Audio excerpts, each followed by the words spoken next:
Hello, everyone. And let me be the first to give you a big welcome to the Fordham Gabelli PVH Market Forces Conference. Thanks for joining us today. The Responsible Business Coalition, the RBC as we affectionately call it, at Fordham University's Gabelli School of Business, today is presenting our annual, in this case 2022, Market Forces Conference. Really spotlighting this year, bringing a spotlight to this powerful force driving sustainability forward, one of many, but increasingly this powerful force that we know as the conscious consumer.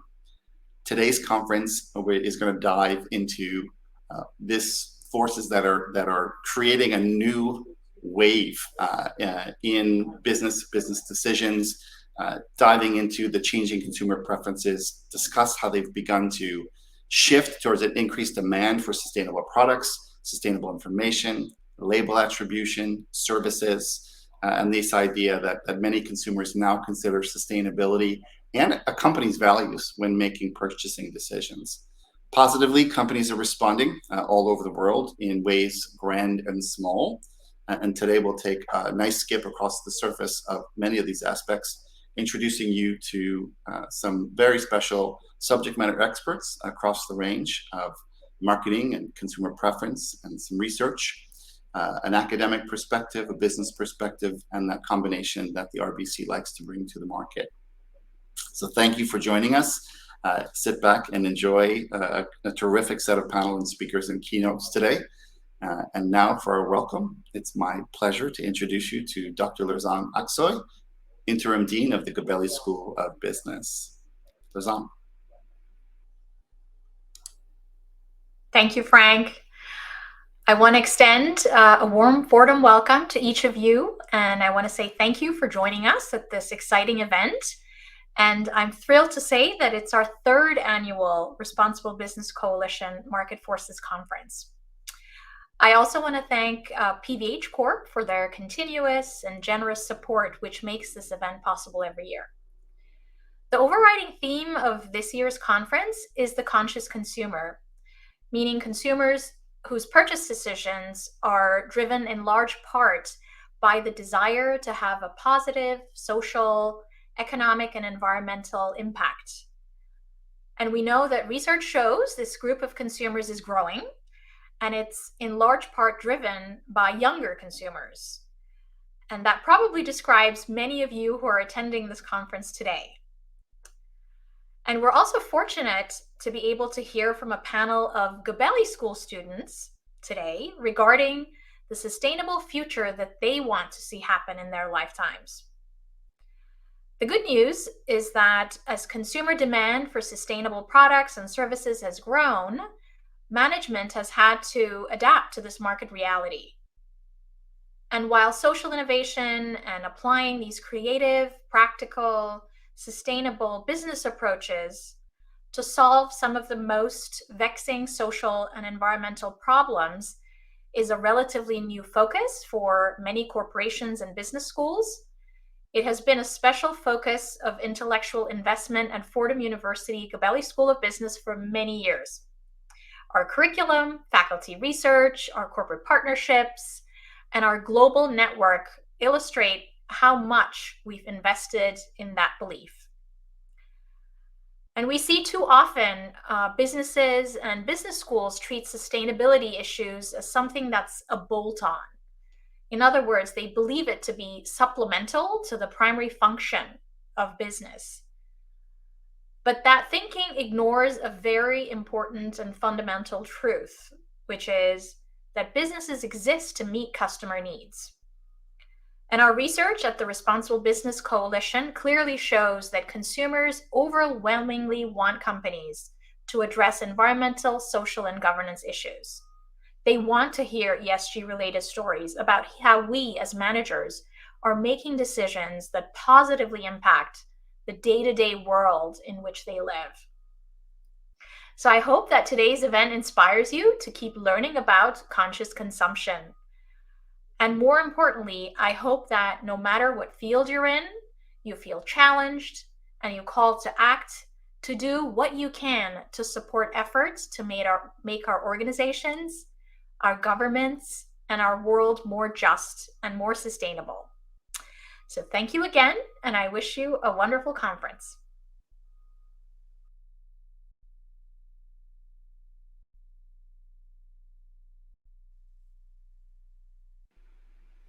Hello, Mani.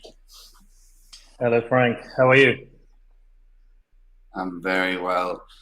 So let me first introduce and send my best regards from and to Kara, who's unfortunately sick today, was supposed to join us. I know you've had some terrific conversations. So I'm going to jump in and let our participants, our attendees know today that we've agreed on a fun format, sort of the typical Proustian questionnaire. I'm going to pose to you 10 questions. And we'll get, obviously, with around 15 minutes, some relatively brief answers. But hopefully it's a beautiful arc across your perspective on this very much changing space, and gives us a little bit of an insight into the work you do. So I'm going to let him introduce himself properly, and let's begin and get underway. So, Mani, I've given your first name. Please tell us your full name. So I like the concept of a beautiful arc, by the way. I'm Mani Safa, and I'm the CEO of Poppins Agency. Thank you for having me. Such a pleasure to have you here. We really, really respect your work and all of the changes you're actually creating and bringing communications and a more sustainable future together. So, Mani, tell us the name of your agency and a little bit of the story why you chose that name. Sure. So the company name is called Poppins, or Poppins Agency. Historically, I've been very blessed, very lucky to have been part of the founding team or founded agencies that grew to become global agencies that exited. The kind of biggest one was just shy of $100 million.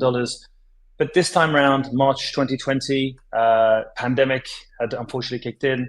I sat down with the best in breed that I'd worked with historically and said, look, revenue is great. Sales are great, but it's not purpose.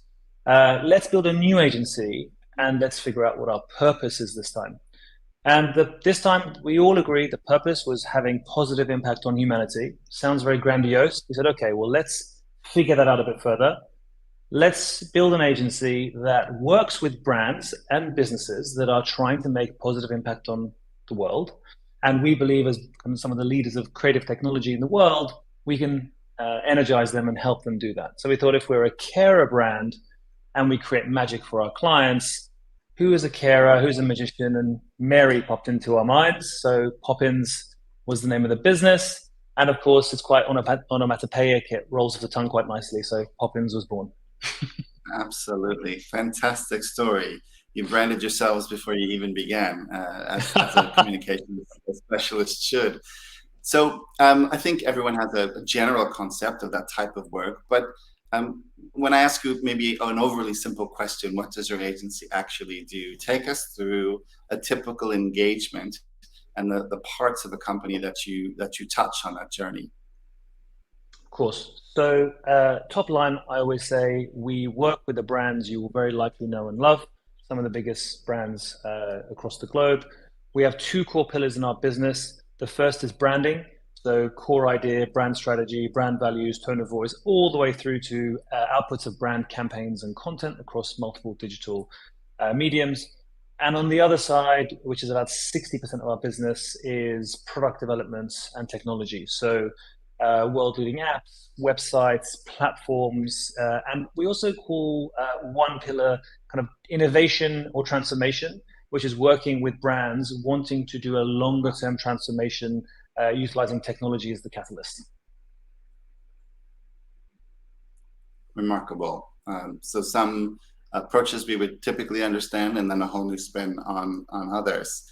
So let's dive into some of that by maybe asking you your take on a specific definition. So in the context of today's conference, the consumer as a market force, how would you define the conscious consumer relative to that force in the market, bending brands to their whim, if you will? So it's funny you say this, right? So look, the conscious consumer is something we are hearing more and more from global brands who are actively hunting them down as if it's like the golden goose. And it's funny, it's actually very simplistic in our minds. It's a play between the past and the present. The past consumer really didn't have too much of a kind of a wide ability to learn outside of what the brand was telling them, right? A shampoo brand is a prime example of that. You see a ad go live on TV and it tells you all these magical scientific ingredients that are in there, and it tells you that it's going to transform your world. And historically, you had to take that as the reality of what it was. The current day, the modern day consumer is incredibly well informed. They are very intelligent. They have a portable communication device in their hand that's incredibly connected and powerful. So it is an informed consumer that is eager to make the right decisions.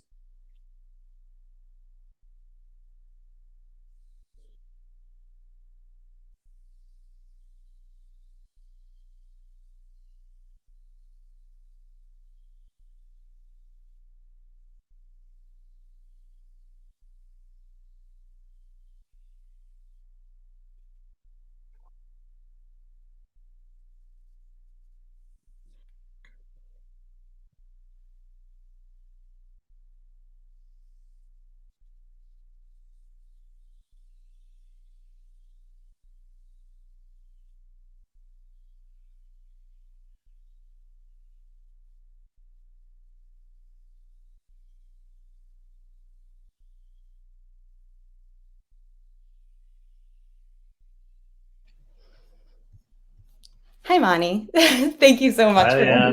joining us.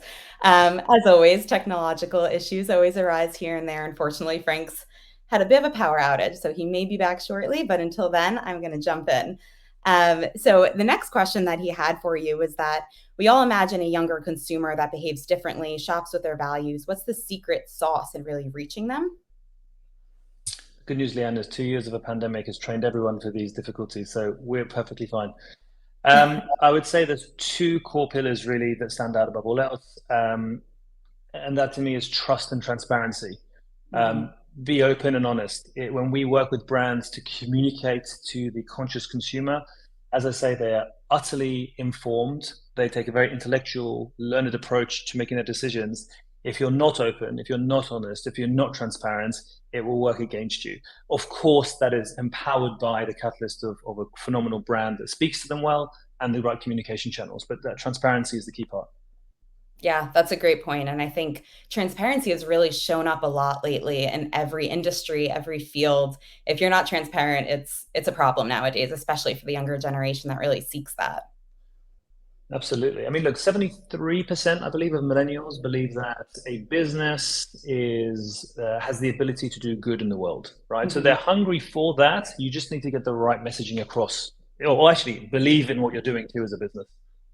Yeah, definitely. But the next question is how, so we have the younger consumers that really care and they're really interested in the transparency. How do we get everyone to care of all ages, regardless of whether you're Gen Z, Gen Y? How do we get everyone to care about that?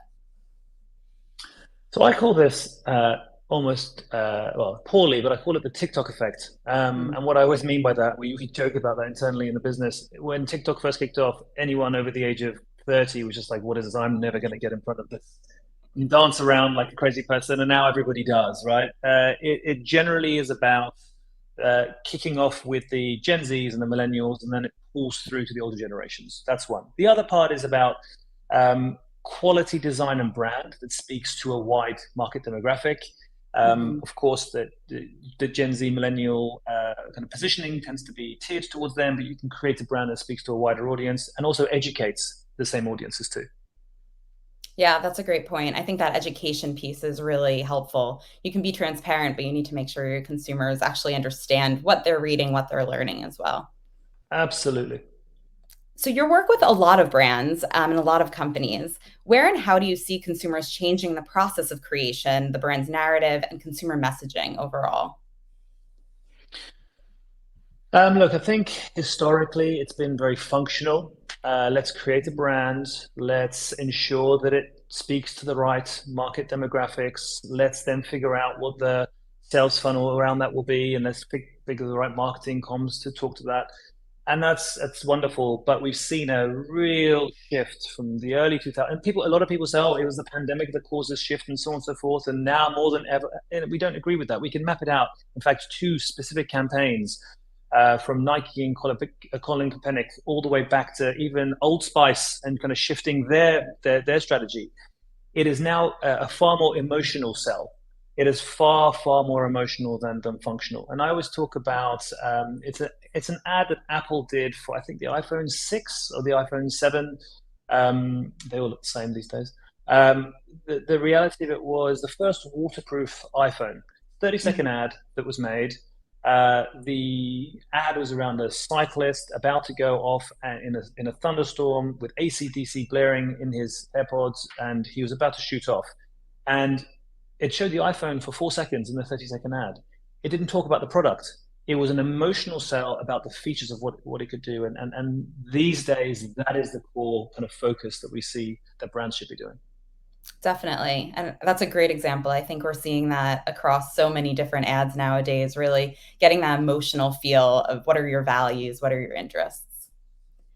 So on the other side, where do you see most brands failing sometimes and really missing those connection points with the consumers, missing those emotional sides? Oh God. So I think the worst thing that we see continuously is jumping on the bandwagon. It happens so often. We get a brand come to us and say, okay, well, we want, it's kind of environmental month, or it's Pride, or it's Black History Month, and what can we do for it? And our answer is nothing. What have you been doing for the previous 11 months? If your company has been speaking the language and has been positioned to believe in what they stand for, then fantastic. Now let's take that narrative and strategy and do something for whatever month it may be. Or, sure, you've never done anything and you want to make a change. Understand. What's your strategy for the next 12 months? We see so many brands sticking a rainbow logo on their website or their chocolate bar, or we see kind of these flash in the pan reactions. And it goes back to my view of what a conscious consumer is. They see straight through that. It does more brand damage than not. Yeah, that's a great call. And I think that authenticity is really, really powerful. I think years ago, perhaps you might have been able to get away with making a call, but now people want to know what's behind that. What is really driving that rainbow? I mean, I hope your actions are really aligned with what you're putting out in terms of advertising. So I think that's a great. What is the role of the metaverse in engaging consumers who care or helping them to care? Metaverse is, and related questions are some of the most kind of ones we get often. And I like what Tim Cook said this week, which is most people can't even define what the metaverse is, right? I like to look back before I look forwards. And we use this kind of view of 3 years. So if you take 2007 iPhone launches, 3 years later, iPad launches, 3 years later, Blockbuster goes under, 3 years later, mobile web overtakes desktop web. 3 years after that, 10 million people go into Fortnite for a live concert. 3 years afterwards, Facebook renames to Meta.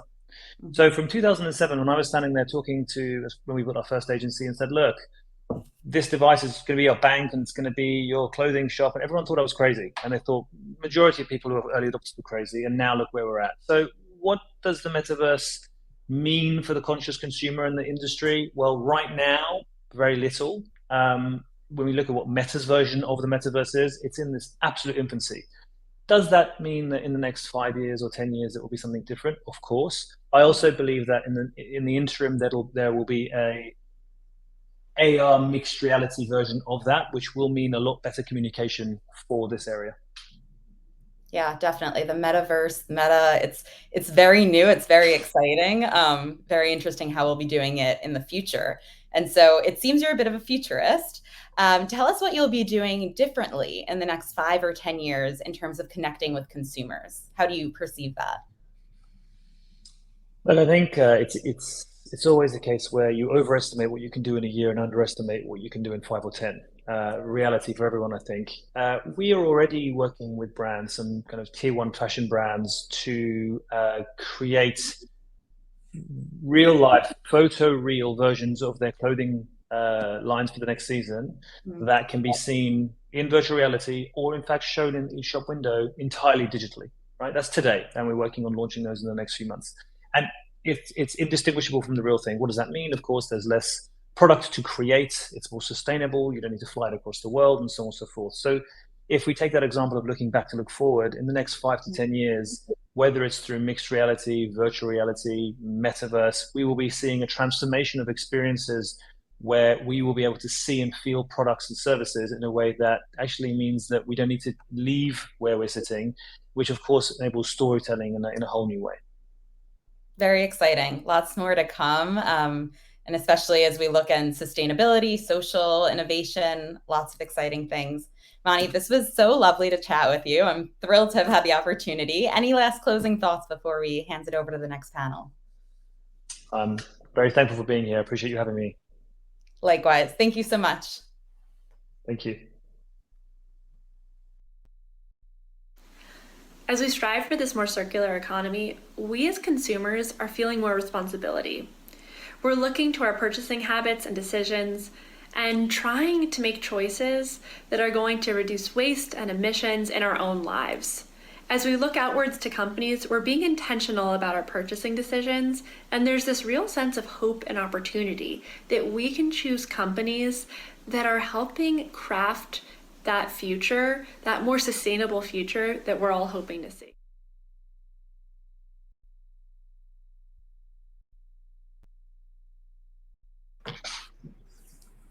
Hello, hello. Hello. Good morning. Hello. Great to see you. I'm outside of Boston today. We're having hurricane-like weather. So, always exciting on a live panel when your complete light shutout and your internet goes out. So, keeping it exciting around here in the world of sustainability. Thank you all for joining us. I'm going to do some brief intros and dive right into the conversations.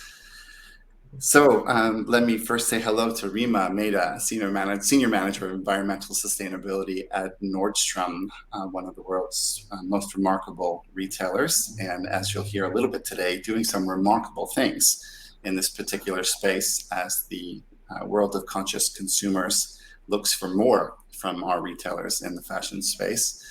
Andy Rubin, the founder and exec chair of Trove, who's going to share with you something some of you have already seen, but maybe don't know that you've seen it as you peruse some of the world's greatest brands and their re-commerce activities. And Jamie Hall, founder of Pentatonic, one of truly the most creative enterprises on the planet, sort of inventing and reinventing from all sorts of raw materials, known and hardly known, some of the most creative products, spaces, ideas in the world. So thank you all for being with us today. As we know, this is the Market Forces Consumer, so we're going to talk a little bit about that relative to your roles, to your organizations, and dive a little bit more into the subject in that sense. And so I'm going to ask each of you a couple of questions, and I'll start maybe with Andy. It's going to really be the same question, so you can pass to each other a couple of minutes so we can get through everything. And the first is really, how are your respective organizations reacting to this change in awareness and culture, what we see as sort of a resulting demand for more responsible products? Years of the gap between consumer say and consumer do, that's finally narrowing a little bit as people start to behave differently. And so give us a sense of how you're reacting to this change in awareness and culture, what's happening in your organization in a general sense as we advance towards, whether they know it or not, a more circular economy. Andy. Awesome. Well, just you mentioned what we do, what Trove does is we support brands like Patagonia, Nordstrom, REI, Eileen Fisher, Lululemon, in terms of buying back and reselling items. And so the change, Frank, you just mentioned is really, it's a tailwind for us.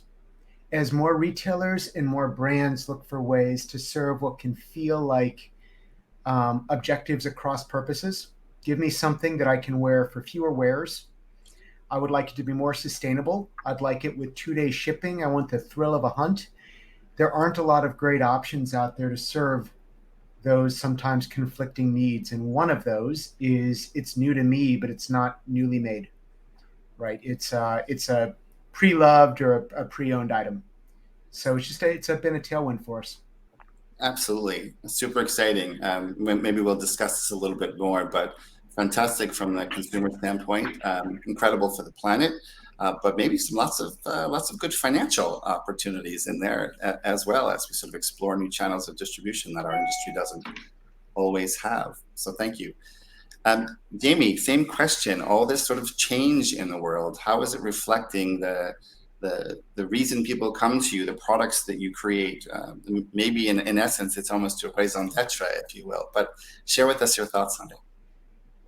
Yeah, I think, and I'm fresh from a couple of sort of meetings today just on that fact. And I guess from a trend perspective, some of the clients we work with, are sort of Fortune 500 companies, but, sort of leading companies in their categories. And I think there's lots of great change and lots of great progress. But what we say to them, and I think this is what the consumer demands, is to talk about the progress and not perfection. I think we're really changing from a culture of sort of shouting about sort of small wins in a big way. I often sort of observe, I think a lot of organizations talk about what they do 1% of the time, 99% of the time. And I think the consumer sees through that now. And I think it's okay to say, we're trying this and it's not right. It's not perfect, but it's progress, because there is no perfect company that's perfectly operating a circular model. There is no perfect net zero emissions company.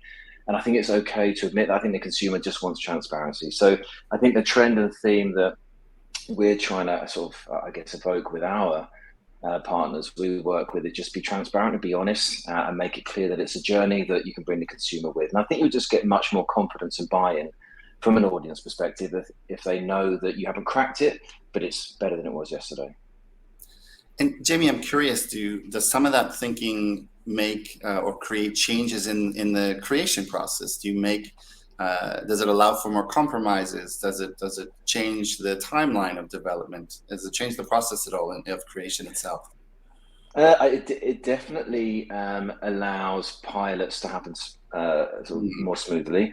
And I think piloting is essential to any kind of sustainable innovation. And I think if the consumer knows they're contributing to something, that you're trialing something that's for sort of a greater good, then I think that's good. So I think brands being more willing to show kind of imperfection is a movement that, my background is the large consumer brands, and it was previously a culture of, unless it's perfect, it can't go out, unless it's bombastic, and unless it's kind of claiming all about performance and superiority and the best and the newest and the world's most. And I feel that there's an openness now from brands to move into a bit more of a humble territory when it comes to the claims that they're making, in view of getting feedback and evolving and moving forward, and rather than having these huge feedback loops until something is absolutely perfect, launching it with all this sort of kind of noise, and then perhaps it isn't as kind of amazing as it was because the consumer sort of feeds back and we find out too late. So I think there's definitely, in some sectors, not all, but in some sectors, a kind of openness to be a bit more open and kind of inclusive on that journey, which is essential because it's a race against time, it really is. Absolutely. Thank you. Rima, Nordstrom, always sort of out there in front, making some bold decisions, a long history of firsts in many cases. Family-run company, sort of really always cared for its communities. So in a way, this isn't such a distant, stretch in terms of what's happening in the world. But tell us, in regard to this sort of awareness and culture change, and the sort of the role of the consumer, what is Nordstrom doing? What are the changes afoot, if you will, toward a more circular economy? What's happening? Sure. Well, there's a lot going on, and I'll say too, I think you're totally right. You hit it on the head that we're not moving far from the core of the brand or the core of what we do in this work. I think it's about connecting the new consumer consciousness to what we already do in a bigger way, and growing those pieces that contribute to circularity or contribute to a sustainable future in a way that's authentic to the brand and feels right for Nordstrom and feels like we can actually be of service and use our place in the community in a good way. So a lot of what our customers know about Nordstrom is service, right? And it's not only the assortment, but it's also the experience of being in a store. It's also going in for alterations. It's also the way you're going to be treated and received when you're there. And then it's also a place of discovery in fashion. So it's connecting that fashion and assortment piece and bringing sustainable style or what we call our sort of sustainable style edit forward in our assortment, but also thinking about having beauty cycle boxes in store, also thinking about clothing alterations and tailoring in store, also thinking about those pieces of the customer experience that are inherently, building either a more circular economy, extending the life of clothing, helping us take back packaging, those kinds of things, right? So it's not far off for us. And I think, as a retailer, we're also very lucky in the sense that we get to work with a wide range of brands on this issue and think about this not only in our private label, but then also, in terms of partnership, like what can we do as an industry? How can we think about the end-to-end, wholesale and retail market and what that looks like for a brand, right? It's more complex when you have a multi-brand retailer than a single brand. So I think that's all on our minds, and we want to make sure that those stores feel like a hub of service and circularity for our customers. Fantastic. Thank you, Rima. I'm going to circle back in a minute. Andy, there's 1,001 things going on in a business as dynamic as yours. I had the privilege of actually touring through it quite recently with you, and thank you for that.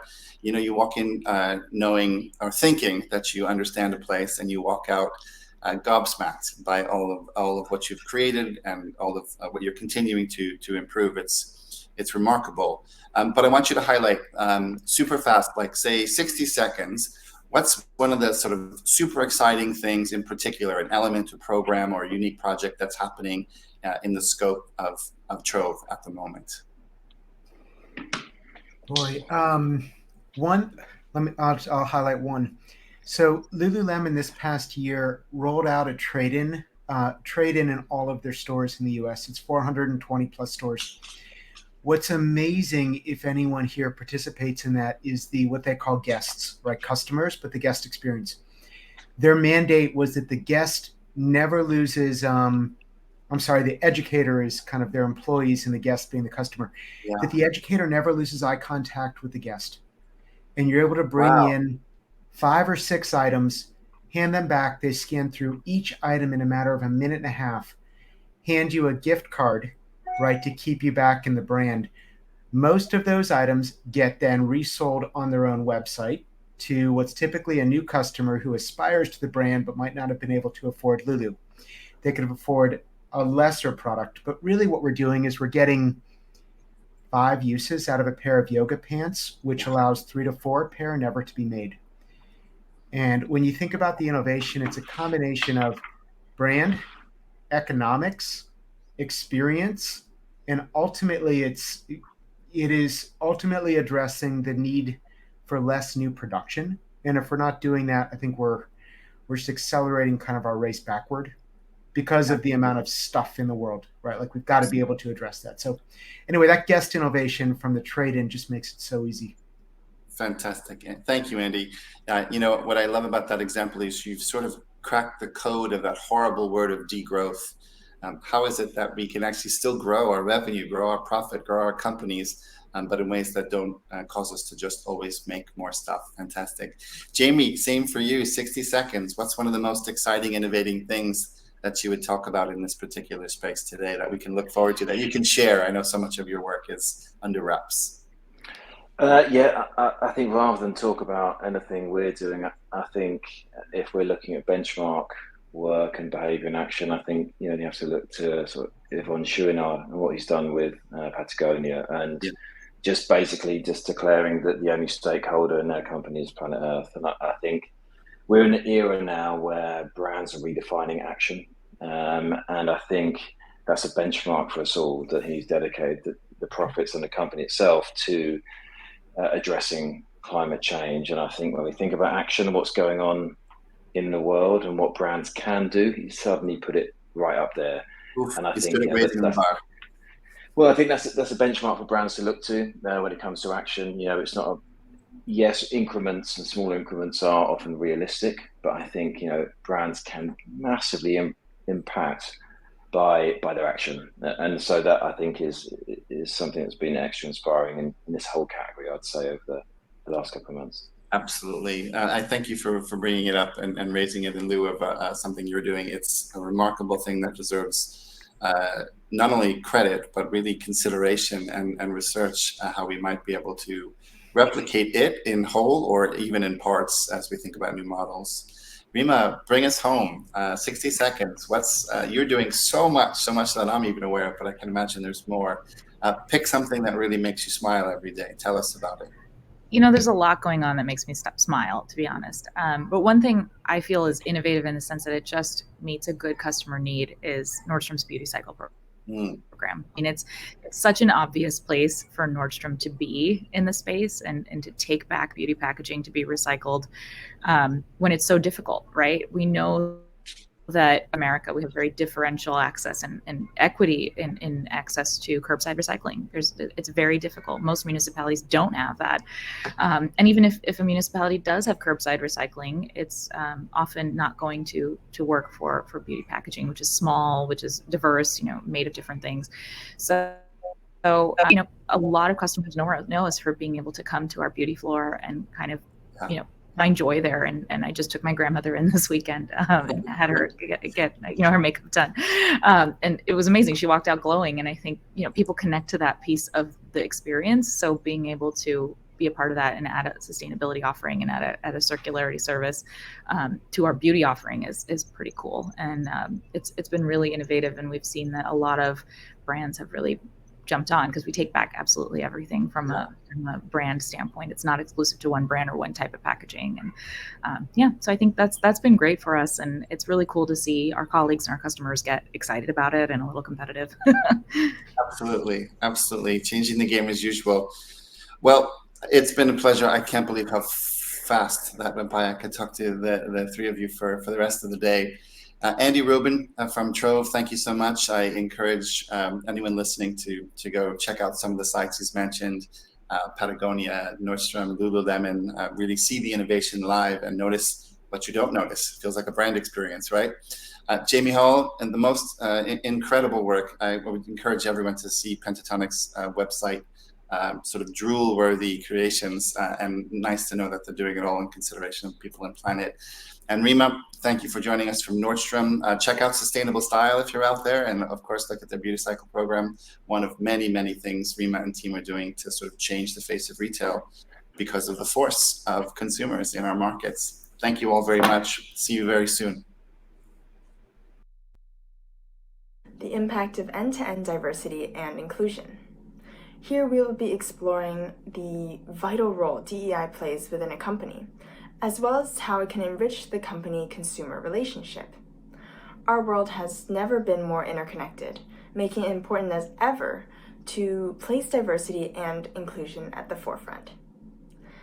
A company with a more diverse workplace will naturally have greater perspective and be able to engage more closely with its community and ultimately its consumers.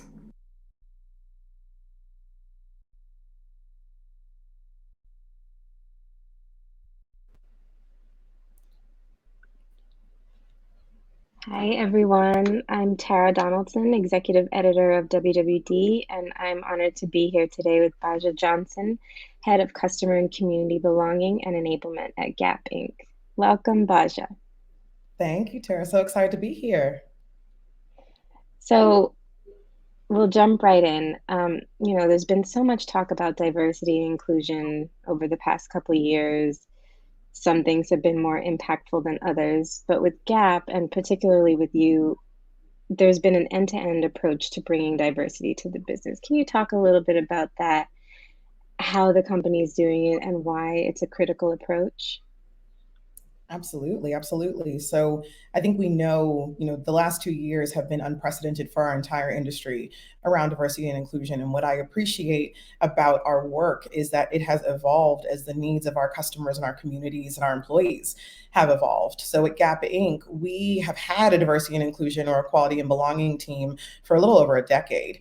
And that team started out really focusing on our employees, like most DEI teams do. You have a team of people, typically, I would say rolled into our HR functions or people and culture functions that are focusing on everything from workplace equity to mobility to having employee resource groups that really make sure there is a community in the company for underrepresented groups. And that's exactly, again, where Gap Inc. started.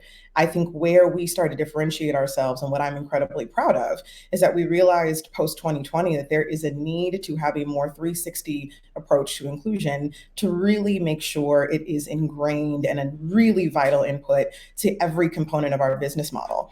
And in that evolution is where we kind of birthed our 3-pillar strategy. So again, we started with employee belonging, and that's still the core of our focus.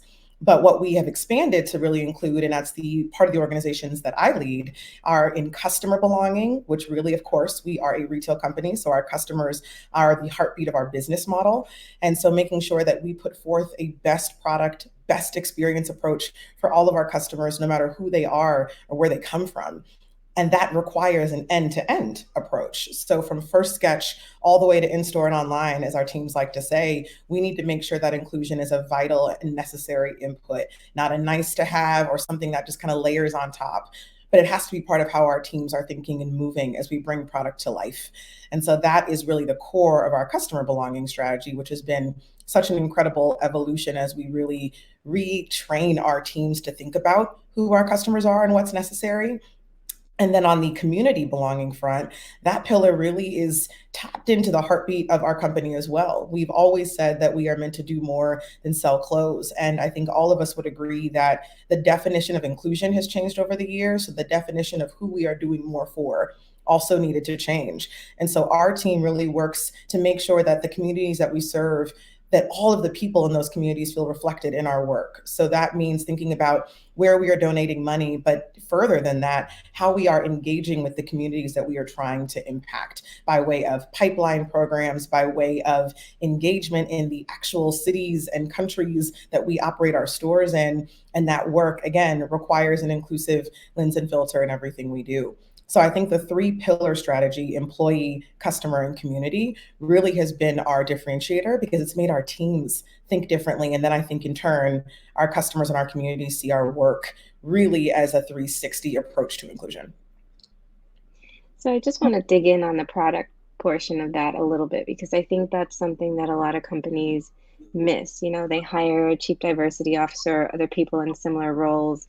They are worried about the number of people of color who are in their organization, but they're not looking at having those people influence product. So can you give us an example of how the setup at Gap has helped influence product, so what the customer sees is a product that's also inclusive? Absolutely, absolutely. I'm sure you've heard me talk about this in the past, but I think one of our initial examples of this was the Banana Republic True Hues collection that launched in 2018. This was really the first time that our teams really started to redefine what the word nude meant for so many customers. For me, I actually started out in merchandising and thinking about how many conversations are based around skin tone. If you don't have a diverse group of people in the room, that skin tone that you're evaluating all of your product against becomes one note in nature. And we know that our customers are so vast. And that's, the joy of what we do, but we had to reflect that in our work. And so it required, again, an end-to-end relook at what do we mean when we say the word nude. And I always say that I thank Rihanna for really busting this up in the beauty industry, because it gave us really a playbook to think about it for product. And from, again, that first sketch all the way to in-store and online, our teams really, from a functional lens, took the opportunity to redefine who they were designing for. So from sketches that had beautiful shades of brown women as part of the inspiration, to when we were color matching, we took a look at having people with different skin tones in the color matching process to work with our color team and our fabric teams and even our teams overseas. Like, we had conversations around shades of brown. And because we were working on everything from shoes to bodysuits to tank tops, we had to have different merchandising teams come in and have a discussion around who we were matching for, what we were partnering with. All this different dialogue, though, had not happened before because we hadn't even talked about what different shades of nude would require. But in doing so, we became better product creators because we were having conversations that impacted our customer. And even when we thought about from a marketing standpoint and an in-store expression standpoint, because right, the customer experience is as important as the product, we made sure that there were different shades of women in the advertisements because there had to be, right? If you were going to be modeling different skin tones. And we had women talking about what it meant to have, nude for them for the first time, myself included. And the reaction from the customer was so honestly emotional. I think when we first saw some of the comments on social, it's where you get, I think, the most honest reactions from your customers. And for us at the time, the initial post about the True Hue shoes in that moment in time were the most liked and most commented on post of all time for Banana Republic.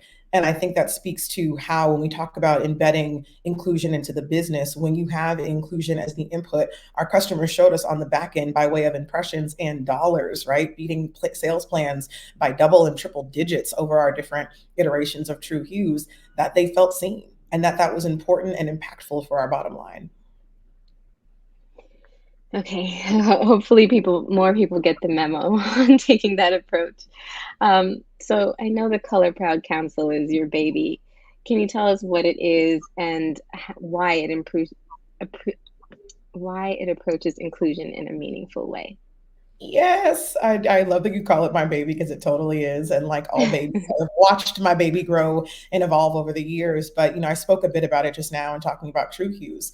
Really, as a merchant, I recognized very early on in my career that I was one of few who looked like me in the room. And I think very often when you're one of few, if not the only, you don't always see your experiences as valid, right? Like I was an assistant merchant in a team just trying to show that I was a damn good merchant, and calling out my differences wasn't comfortable at first because I was trying to put my head down and just be excellent at my job. But I think over time, and again, I love the way our culture changes and evolves. I think for me, it called to action, really honoring who I was and recognizing that if I started to tap into my other at work, then other people could tap into their others as well. And we'd be a better business for it.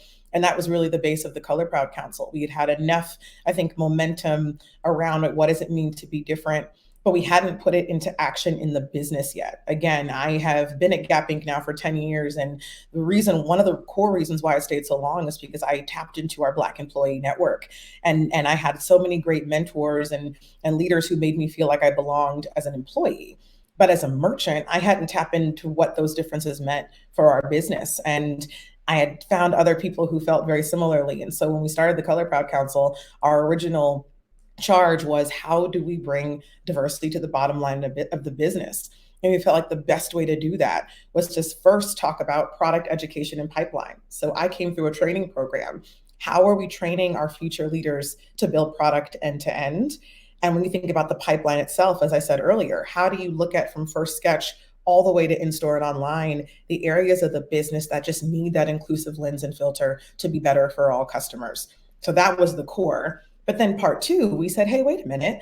How do we look at talent acquisition and retention? So who actually sits on our product teams? Do they come from diverse backgrounds? And do they feel empowered to stay, grow, thrive within the organization? Because without that, it's one thing to, again, have a pipeline that is inclusive, but people make up how we bring our work to life. And we wanted to feel like those teams were representative of the communities we serve. So that was our first approach. We just said, how do you bring diversity to the bottom line of the business? You do it through product and you do it through people. And that was in 2018. So again, thank you, Rihanna, because watching her do what she did, I think allowed for, my sponsors within the organization to say, okay, I think Baja and her peers have something here. And to be able to get leaders and teammates from across all of our brands and all of our different functions just made our work more powerful. Because you had people who were rooted in the business, designers, merchants, marketers, the list goes on, who really our charge was, if you had to think about different types of people and welcoming different customers into your brand, how would you do it? From your functional seat, right? And I think because we were always rooted in the business, that's why we had legs. That's why we were able to bring something to life like True Hues, because every stage of the pipeline had somebody thinking differently about the work. But again, that was 2018, right? So in 2020, when the world changed, and again, our needs changed, So did my baby. My baby grew as well. And really it was an awesome opportunity. That's when we launched our 3-pillar structure, and we had now this community belonging function. And so we said, okay, let's evolve Color Proud to really be in lockstep with community and customer belonging, really just squarely in customer. And so if our charge was best product, best experience, I said, okay, so now customer belonging is going to slide into Color Proud Council, and we're going to be synonymous. We're going to put forth a best product, best experience approach for Color Proud. And that allowed us to go really deep in areas that we hadn't touched yet, right? Digital was blowing up in the pandemic. So how digitally do you engage different customers? What are the things they care most about? How do we go deeper into the product lifecycle? Because we're not in person anymore. What is left unsaid if we don't have different voices in the room? And of course, again, it was 2020. So thinking about your differences and bringing those to the forefront was the charge. And to have a team that was already primed and ready to do that in an organization, honestly, was the basis of my customer belonging strategy, and where we've continued to grow to this day. Okay, so if you could eliminate one buzzword from this whole diversity conversation, or one overdone or empty promise, what would it be, and how would you advise companies to reconsider that? Ooh, this is a juicy question, so I'm going to give you a controversial answer. So I would say a Love it. buzz phrase. Yeah. A little controversy never hurt nobody. So a buzz phrase that I think has been overused in our field since even before 2020 is the phrase diversity of thought. And I say that not because I don't believe in diversity of thought, but I think before we got comfortable talking about the actual groups and communities that we wanted to be better about impacting, we would say we just need diversity of thought in the room. And my question was always, so how do you get diversity of thought? And typically, if you ask enough questions, the root of diversity of thought is diversity of people. And then when you think about the diversity of the people in the room and the different backgrounds that they come from, traditionally there's a group that you are actually talking about specifically. So as one of my previous mentors used to say, if you mean Black people, say Black people that you're trying to, retain more in your organization or see more in your organization. Don't say people of color, or don't say people from different backgrounds. Say what you mean. And I think that intentionality is so important in our work because we know better, and our customers and our employees expect better from us. And I think the only way to drive real impact and change is by saying who you mean, being specific about who you're talking about. So if we lean on the phrase diversity of thought, it doesn't get to the core of who we're trying to impact. So whenever I hear it, again, powerful questions have been an amazing tool in this work. You never want to assume ill intent in this work ever. You never want to call people out. You want to call them in. So I think by asking questions around what do you mean when people say diversity of thought, you typically get to the root of the answer pretty quickly. And I just encourage people to start there first. Well, I couldn't think of a better note to end on, given our time. Thank you, Baja. I hope that people will think a lot about all of what you said, and that, this time next year, we will have made a lot of progress. So thank you. Thank you so much. I appreciate the time. Hi, my name is Jill Standish, and I lead the retail practice here at Accenture. The question is, what is the role of technology to help us drive a better future in retail? I think first you have to have this fundamental belief that if consumers were presented with the right options, with the right information, they'd make better choices. So if that's the case, then what would really have to change? Well, one is product labeling would need to be very different than it is today. It would need to be inclusive of information about where things were made, what was the raw materials, how it was sourced, etc. And then what about options in terms of delivery? Would you really have things next day air freighted to you if you knew what the impact was versus having it picked up at the store? And then lastly, what if you actually knew that it would fit before you bought it? Well, that would require maybe some virtual fitting technology. Think about what that would do for returns. And then in terms of companies, I think with AI and ML, companies can do a much better job of being only creating or making things that would actually sell. Imagine no waste. All of that is underpinned with technology. And so I have this fundamental belief that with technology, we can make a better future.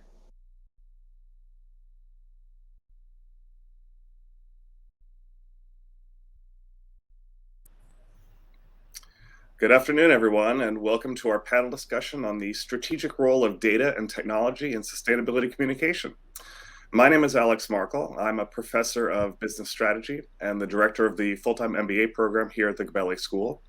And I'm joined today by two expert panelists, Maria McClay and Debbie Shakespeare. Maria is the director of fashion and beauty at Google Cloud and works with companies to help anticipate industry trends and use technologies to get ahead of consumer expectations. Debbie is the senior director overseeing sustainability, compliance, and core product line management at Avery Dennison and is an expert on apparel supply chain management and sustainability strategy. Welcome, Maria and Debbie. Thank you so much, Alex. Let's start our discussion from the perspective of consumers. So, Maria, as we move into a world of more responsible retail, could you talk a little bit about the consumer today? What kinds of changes you're seeing? Yeah, I think what's been really exciting is over the past 2 years, we've seen a massive acceleration in terms of consumers becoming not just much more interested, but also taking action around sustainability. I like to think now sustainability has become mainstream, which is really, really exciting. What we've seen specifically with the tools and the data that we have is that now today, over 80% of people say sustainability is something that's top of mind to them. That's something that's changed during the pandemic. And what we saw in terms of our search data, which for us is a really good indication of intent, is that sustainability searches are up 30% year over year. And not only are people saying that it's important, I think what equally is exciting is that over half of individuals are willing to pay more. And many consumers, given some really exciting research that we've done, have pointed out that sustainability and circular business models in many ways has become a proxy for how they value a company in terms of innovation and overall value. So I think there are some really exciting acceleration of trends that already existed. Do you have any sense of what role the pandemic may have had in the acceleration of that transition? Sure. Part of it, Alex, for sure might be speculative. I'll tell you what we saw in terms of our data. In the initial days when the pandemic broke out, there was a slow deceleration of sustainability interest, very brief, as everyone was worried about basics and necessities. After that, even just that current summer, we saw searches increase by about twofold. Now, from some of the research that we've done and some of the conversations we've had, I think what we've also seen is that individuals are leaning much more in terms of social connection, community areas. That my speculation would be, taking the data and having some of these conversations, is that those things have fundamentally changed the values and how people place values on brands as well as expectations. I think that makes a lot of sense. Debbie, what have you seen in terms of changes over the past few years? How do you see either consumers or even legislation playing a role here? I'm going to be the third person today that mentions COVID. So I think the first one is we all got far more comfortable with a QR code. I don't think I've met anybody in the last couple of years that hasn't used a QR code. We've all got very, very comfortable with that. It's commonplace now to see it. That wasn't the case pre-COVID. I think the other thing that's really fundamentally changed is how we buy our products as consumers. So we've got far more used to using the buy online, pick up on store, pick up on curb. Now, that's powered by technology. It's mainly using RFID technology. That has taken such a driving seat in how we're choosing to buy products. I'd say the other thing that's changing is legislation. And as my accent gives away, I'm from the UK. I follow very closely what's going on with European legislation. And you look at what's happening with the EU Green Deal, which is focused on getting that economy to a carbon neutral economy by 2050. There are some very specific things that are being laid out around how they're going to not only adapt the legislation to meet the vision, but also how they're going to empower consumers to make the decision. So that's just one example, but we really see legislation stepping in alongside consumer decisions. Thank you. Let's turn now to the importance of transparency in sustainability reporting. So back to Maria, how are brands and retailers supposed to manage this call from consumers for product transparency? What kinds of technological solutions are emerging to support these claims of sustainability? Yeah, I think it's a great question, Alex. And I think, first of all, taking a step back, I think it's important to recognize that for the fashion industry, it's really tough in terms of kind of end-to-end supply chain mapping. Many fashion brands in particular have not just sub-suppliers, but sub-sub-suppliers, and even within one simple product might have various different regions working and contributing to the same project. So I think the first thing to say is I think it's really admirable that the fashion industry has been one of the first ones to take a stand, to take a public stand, and make public commitments around making measurable progress. I think, Debbie, going back to what you said during COVID, one of the other things to me that stuck out within my position is that there was a lot of experimentation within the fashion and the beauty businesses, experimenting with things that just a few years prior would have been difficult or deemed as impossible. So this next step of transparency, yes, is a big challenge, but I do think the fashion industry now with changes in technology is in a great place to start. Now, what does that mean? I think at a very first level, you can't make meaningful change unless you can measure it. And so great to make a commitment, but if you don't know what you're mapping up against and what your progress is, it's impossible to make a meaningful change, report back on it, and actually understand what the impact is. So first step is bringing all the data together. And I think the important thing that we've also discussed with a lot of our clients is you don't have to have everything perfect. You don't need to map the entire supply chain to start. What's important is to start, to measure, and to have some kind of visibility. And then you could add things going on. Now, some of the ways that brands are approaching this, and we've seen 3 different, I think, technologies that are interesting to share today. One is certainly blockchain, which I am very optimistic around. And I think that will have increased presence, particularly going forward for fashion, to be able to have that ledger mentality and understand what the inputs are, where they're being traced. Very difficult though. And I think in terms of an easier first step where we're seeing a lot of our brands engage with us is, again, how do you take all the data you currently have, pull it together, what we call a digital supply chain twin, to be able to not only view it, but also to be able to run simulations and what if scenarios to see not only their greenhouse gas impacts, but also importantly, with a lot of the extreme climate events or other unforeseen events, how do we actually have a much more resilient supply chain? The third area where technology is helping, which I'm very optimistic around, is with the fashion industry specifically, there is a data gap. And that's basically what we're trying to solve, particularly around supply chains. So we've seen a number of different data and analytics companies coming together to help work together in partnership with fashion brands to fill in some of those data gaps.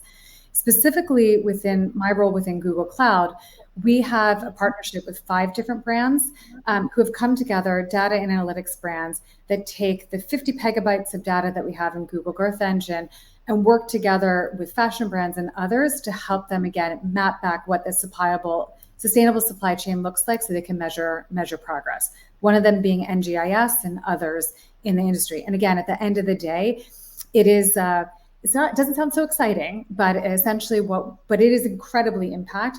What we're trying to solve for specifically with supply chains, first step is visibility, and it's a data gap and a data story. And Debbie, how can brands and retailers validate these sustainability and green claims versus simply running the risk of greenwashing? Yeah, when I first heard this question, I smiled because it's the most controversial topic, I think, in the apparel supply chain this year with the legal action that's been taking place against brands over greenwashing. So very hot topic, very, very real, very timely. And I want to answer the question in 2 parts. And the first one, I want to be a bit controversial. We've talked about a responsible consumer. There are some very irresponsible consumers that are out there too. So, if you're a consumer and you're prepared to pay $2 for a garment, don't expect a lot of traceability in there and expect the green claims probably to be a little bit sketchy in terms of what you're getting back. I think, and I get it, there are regions of the world with rising inflation, people are under incredible pressure. I understand why that's the case. When we look at it from kind of the market that most of us are really focused on serving, they are very responsible consumers. We see that growing and changing. And I'm looking at the last McKinsey survey said 50% of fashion buyers are going to look at traceability as one of the key enablers to buying decisions. We know that as a fact. We also know that organizations need to report out on ESG.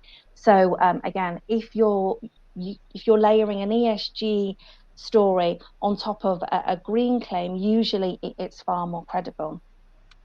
And then thirdly, I think this is an area we're seeing legislation come in and take a stand. So again, thinking about validating green claims, again, back in Europe, there's going to be some legislation that stood up that ensures that behind each piece of language that's used, there's the right sort of definition that mandates what that claim is going to be used for. So again, it's something that the legislators will come in. I want to go back to something Maria said, though, is from the apparel supply chain, it's very, very complex. And there are organizations that don't know the layers in which their manufacturing takes place. And if you don't understand your manufacturing layers, and as a brand, if they've got very open models rather than mandated or nominated models, it's impossible for them to know what's going on, which makes traceability very difficult. So again, it's something that needs to be taken into account. And Debbie, do you mind if I jump on, sorry, Alex, on something that you said? I think to your point, it's around empowering brands to ask the right questions and little by little peeling back that onion to be able to have greater visibility. Something you also said, Debbie, I think really ran true to me in terms of transparency. I think what we've seen, again, going back to kind of the consumer research we saw, is that consumers really want radical transparency. So they want people and brands to authentically share exactly where they are.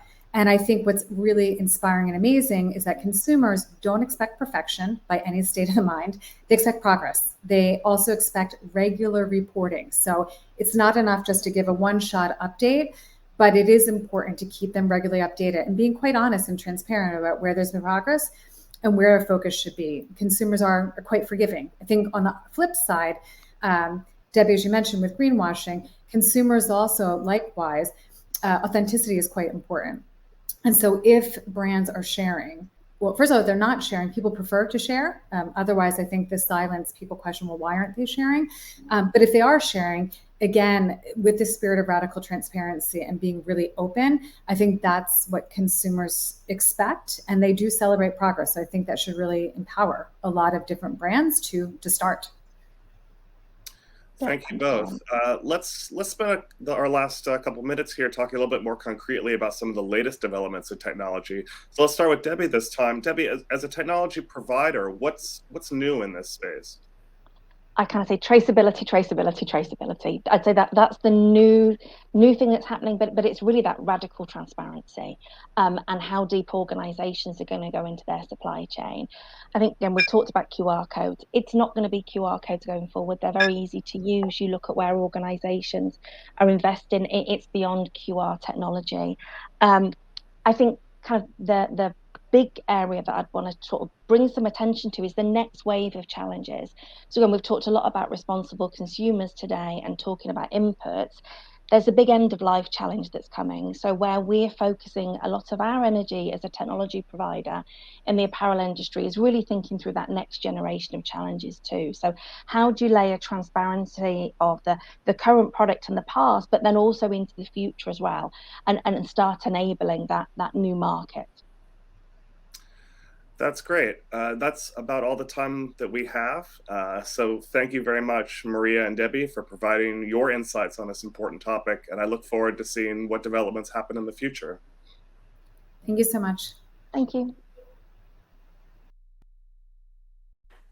Hi, I'm Keelan Evans, Vice President of Sustainability at Macy's. As we react to the market forces of the consumer, as well as build upon our company's legacy of corporate citizenship, we're excited to have launched our social purpose platform, Mission Everyone. Mission Everyone's built on 3 pillars of impact: people, communities, and the planet.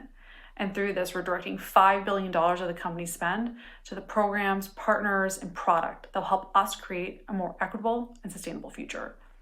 Mission Everyone will be embedded in all parts of our organization so that it can show up for the consumer how we're driving our ESG goals and creating that more sustainable future.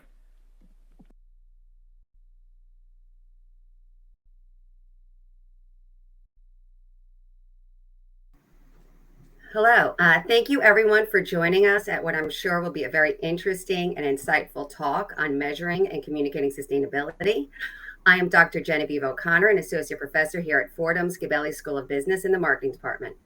As a researcher who is focused on consumer behavior and well-being, I am thrilled to welcome our guest panelist, Gina Woodall, to the RBC Market Forces panel. Before I formally introduce Gina, I want to let everyone know that unfortunately, Kara Smith, who is a founder of the Responsible Business Coalition, a Gabelli Fellow, and chair of the Rockefeller Philanthropy Advisors, is unable to attend as she is currently battling COVID. And for Gina, she is the president of Rockbridge Associates, an outcomes-based marketing research and consulting firm. She has over 2 decades of experience guiding services and technology firms on their marketing strategy, such as customer loyalty and share of wallet, branding and positioning, and product development. Her clients include Fortune 500 and mid-sized firms in the financial services, travel and hospitality, education, and technology sectors. Quite a resume, Gina. We are thrilled to have you here. And as we just have 15 minutes, we will get started right away. My first question is related to consumers. As we know, there is continued focus on empowering consumers to make more informed decisions. And we see this consumer empowerment through the Social Innovation Index and the American Innovation Index, as they provide an opportunity for consumers to share their perceptions of what innovative companies are, of what's innovative. What makes a company innovative? Well, I think kind of stepping back, because I'm not sure if everyone's familiar with the American Innovation Index. It's really kind of a unique way, a unique approach to measuring innovation, because it's based on what customers actually perceive in their experiences with companies.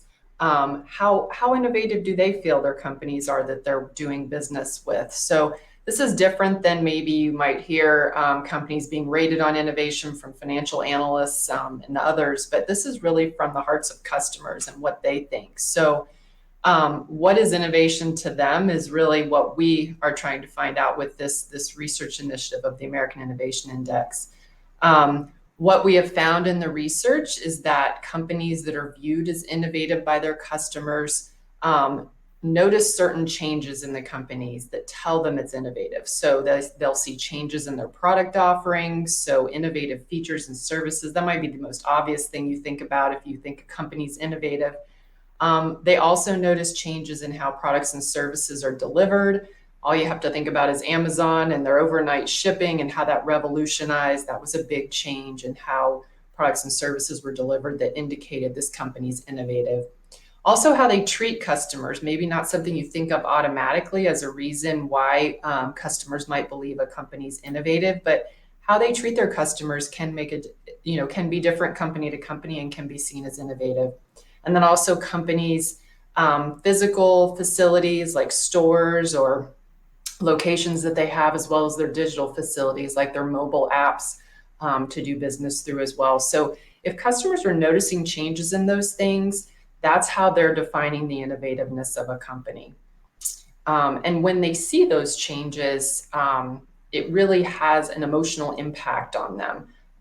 When it's a positive change, they get excited, they can see the innovation, it gives them just a higher relative brand attractiveness in their minds that they want to do business with this company. So that in turn leads to greater loyalty. And then as we have been proving, it actually has an impact on the bottom line and financial returns. Great. Thank you so much. Speaking of companies being innovative, does it vary by industry in terms of how customers perceive what's innovative or not?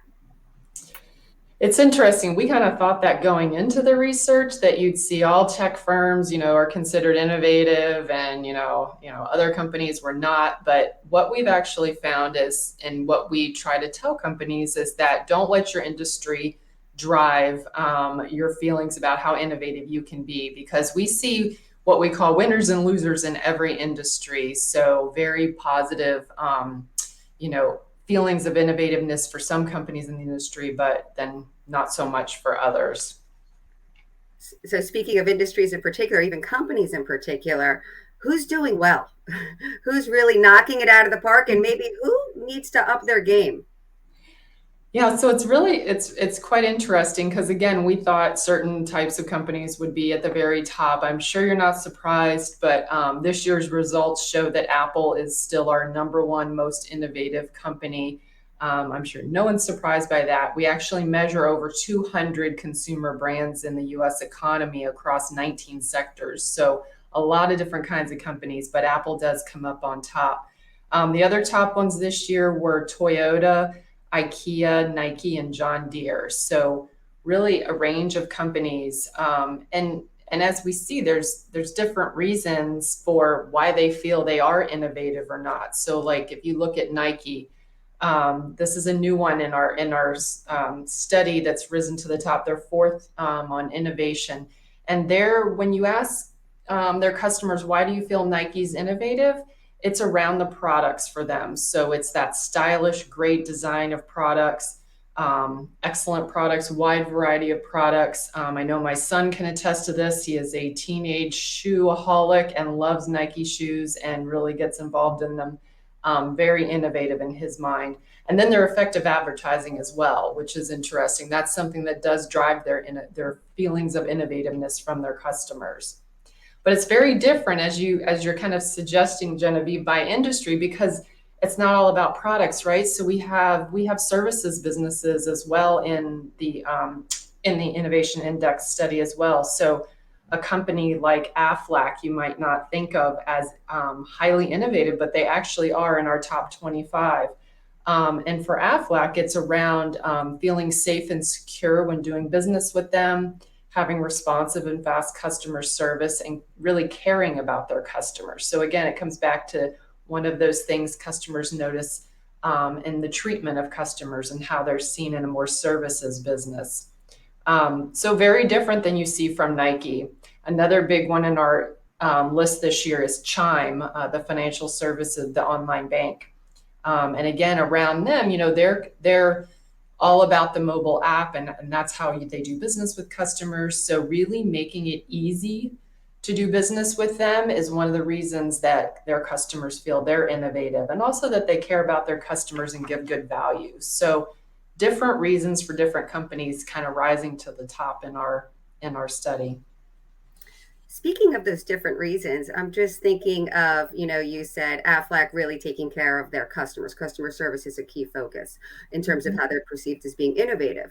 But what about even their product side? Like, do companies have to have both, or is it like more of a composite score? Like, how does that index look? They can notice changes throughout. So it could be any number of things that could kind of rise to the top. We do see different reasons for different companies, but there's usually something that kind of jumps out, in like the Amazon example, that delivery is just a huge push for them to get them to the top.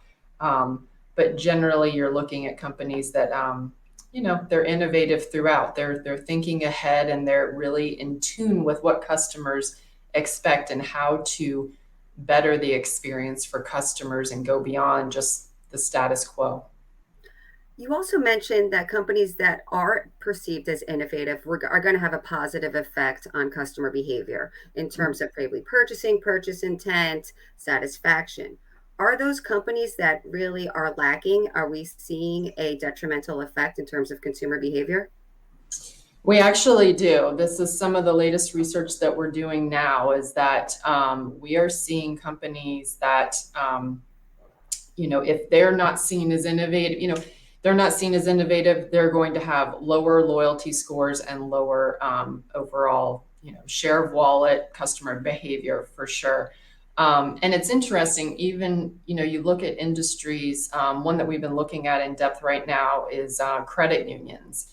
And credit unions in general enjoy high loyalty, member loyalty. Their customers believe in them, but they may not be seen as innovative as what they were thinking. And what we're seeing is those credit unions that have that, while they're across the board more loyal in general, we do see that the ones that are more innovative do have even greater loyalty. So just because you enjoy, strong customer loyalty today in the short term, that may not hold out in the long term. So you really want to think about ways that you can innovate for the customer's benefit.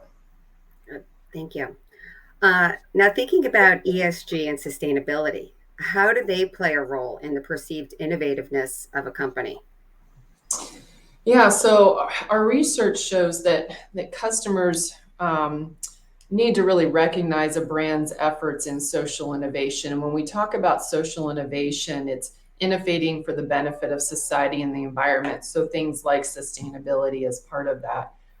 For it really to positively affect your brand's innovation perceptions, loyalty, and ultimately the bottom line. So really, customers have to be aware that that you're making an impact in the end is what it comes down to.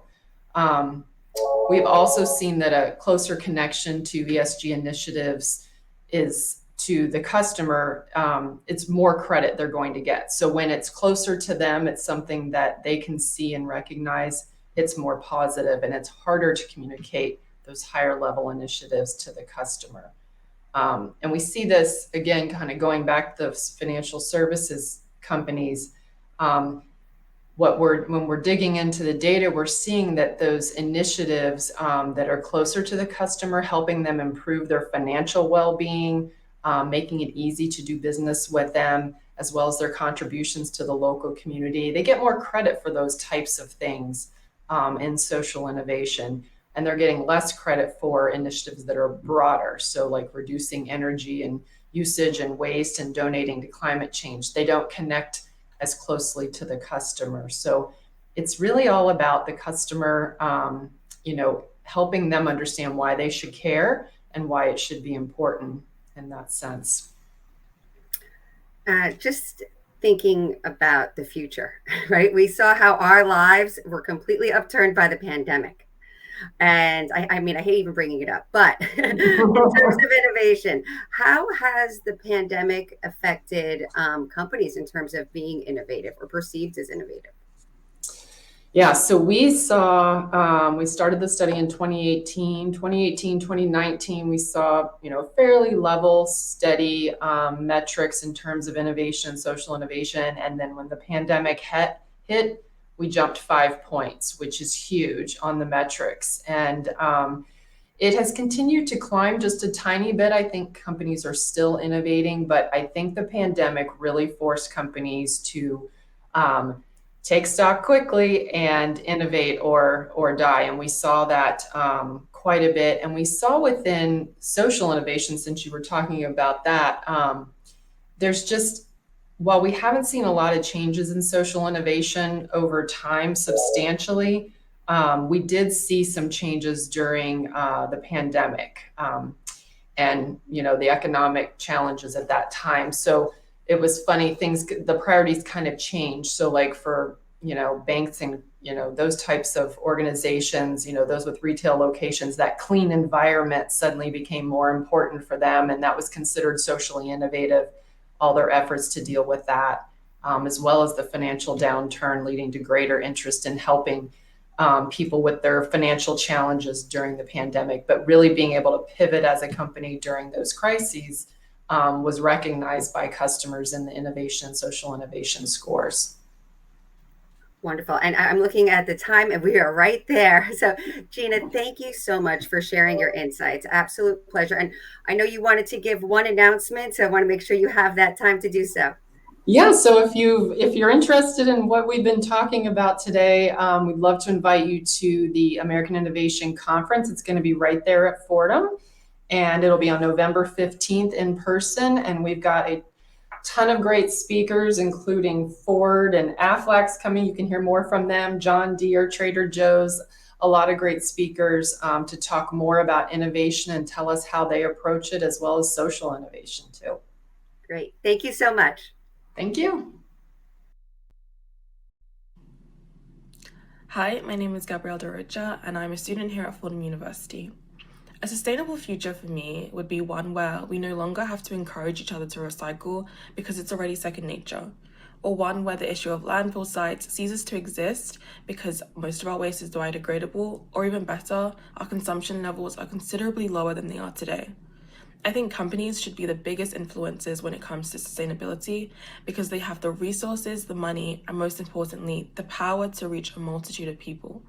If companies can successfully promote a new product, why can't they promote the wellness of our environment? Through influencers and campaigning, we can ensure that the world that we leave behind is much better than how we found it.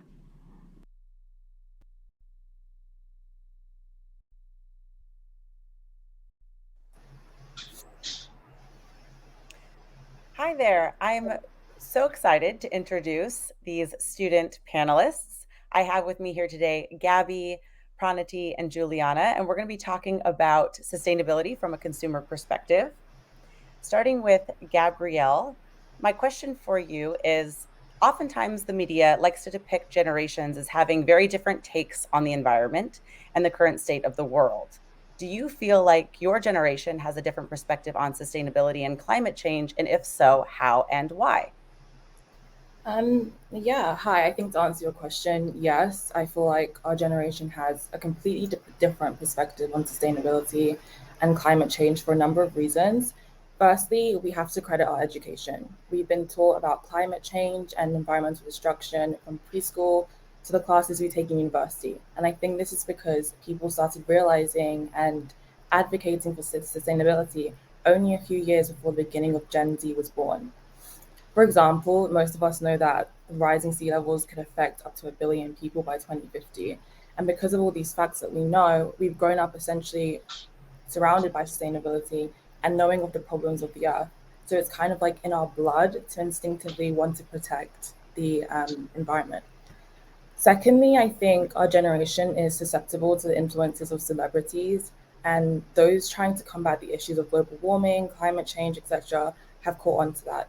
So now we see influencers talking about these issues and advocating for sustainability. And in return, we're more educated about the issues and we feel more obliged to listen to them and take action as well. This also kind of works into social media. Companies and influencers who advocate for sustainability have graduated to using social media in the last decade or so in an effort to get through to our generation in a way that we will interact and engage. This is mostly because our generation makes up most of the people who use Instagram, Twitter, any type of social media. And we're more inclined to hop on this trend because we're seeing it everywhere.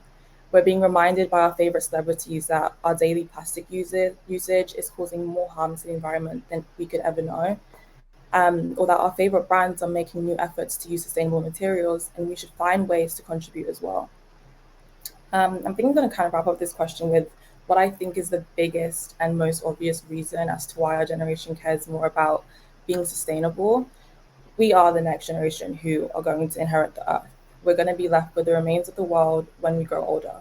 And because of this, we are much more motivated to ensure that we have a livable and healthy environment for our futures and to also pass on to the next generation. Yes, this isn't just our responsibility, but we live knowing that this is our earth. When we grow older, it's going to be up to us to ensure everything is okay. And if it's not, we can't just blame the previous generations for not doing their job because they won't really be here, or at least they won't be able to help as much as they could have today. And even if we did, nothing's going to be solved that way, and we will still live with the burden that we could have done better or could have done so much more.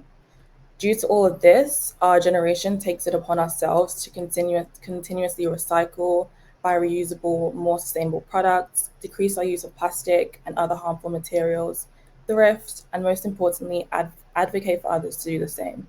We know that if not us, and if not now, there won't be a future for us to enjoy. Thank you. Thank you so much. Juliana, I have a question, or Pranati, I'm sorry, I have a question for you next. So my question for you is, how do you feel about online shopping? Does sustainability factor into deciding whether to shop online or in person for you? Yeah, I think a lot of people prefer online shopping to in-person shopping, especially during the pandemic.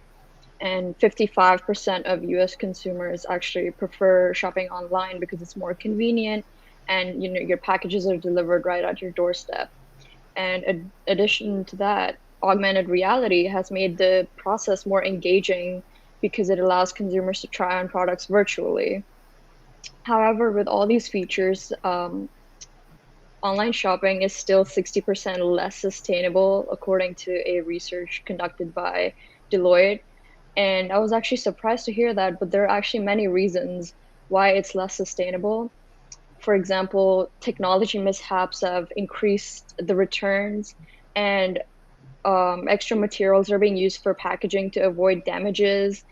And also, of course, shipping increases carbon emissions and combustion of marine fuel.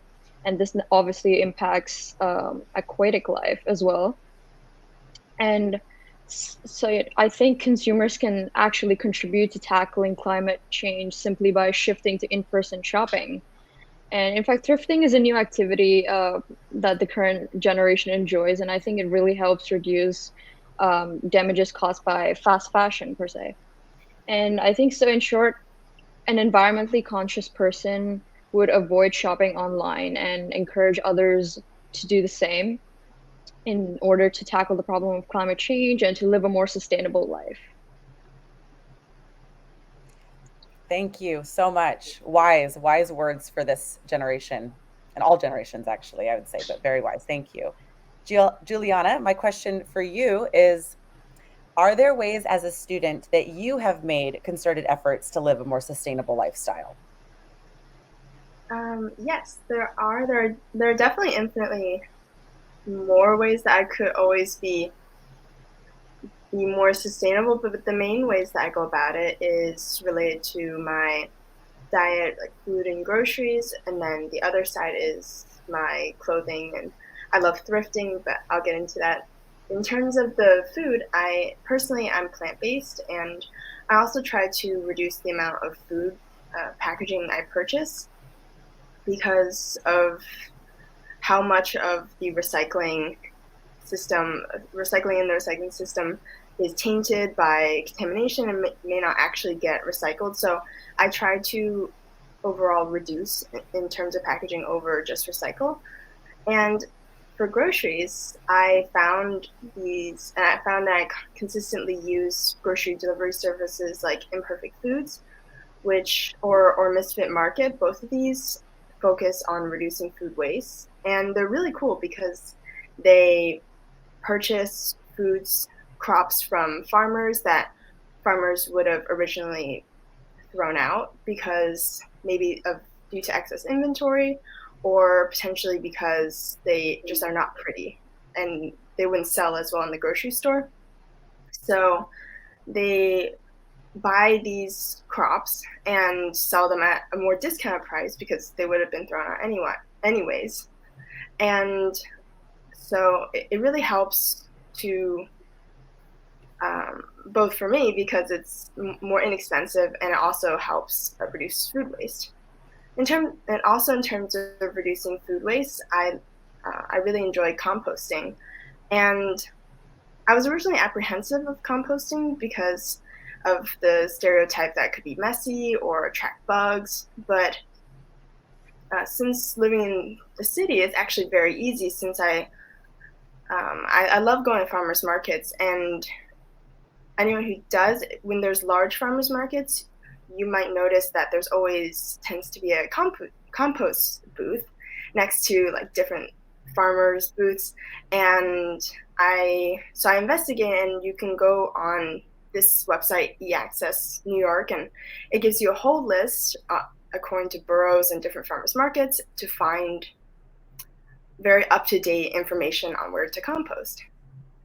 In terms of clothing and thrifting, I found thrifting because I'm just very passionate about fashion and personal style, but because I'm a student, I wanted to find a very inexpensive way to go about exploring this creative outlet.